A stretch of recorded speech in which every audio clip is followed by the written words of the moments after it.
kosher. Kosher means to be fit, to be clean, to be right with God, to be acceptable to God.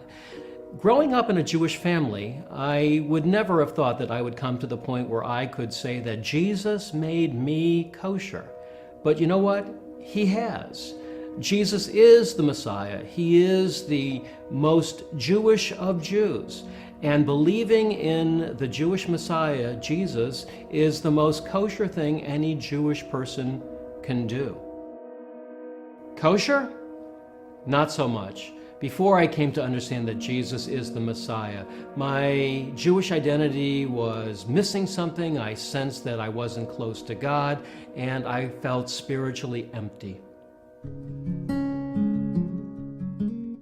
I grew up in a Jewish home in the Chicago area, and as typical for most Jewish people, I went to synagogue when I was young, and I learned about my Jewish history and culture and tradition, and it was beautiful, but I found it spiritually missing something, kind of empty. I had my bar mitzvah when I was 13 and went for another year or two afterwards, but because the Judaism that I was exposed to didn't answer the big questions that I was searching for. What's the meaning of life? What are we here for? When you die, isn't there something more? I started looking through other areas, philosophy, psychology, Eastern philosophy. God got a hold of me, however, my freshman year of college. I was a young philosophy major, and one of my courses was studying some of the proofs for God's existence. So for most of this semester, we read the classical arguments why it was likely that God existed. And by the end of the semester, I became convinced that God had to exist. I started reading through the Bible for the first time on my own, and I began reading the New Testament. And I was very attracted to this young Jewish rabbi, Jesus, and his tremendous miracles, and his unparalleled teaching, and his high ethics, like the Sermon on the Mount. Around the same time, I discovered that there were prophecies in the Old Testament, in the Hebrew Scriptures, my Jewish Bible, that I really had not been familiar with until that time. And I started reading these messianic prophecies, like Isaiah chapter 53, this amazing chapter talking about the coming of the Messiah, but he would come lowly and humble, and he would suffer and be rejected.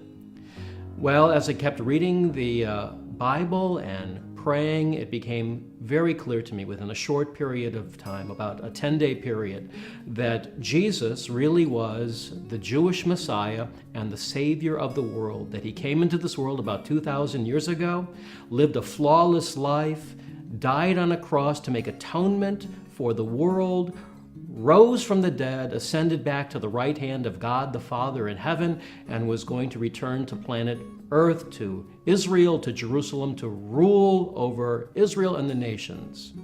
Jesus taught that he came to fulfill and complete us as Jewish people, to make us kosher, not to set aside our Jewish identity.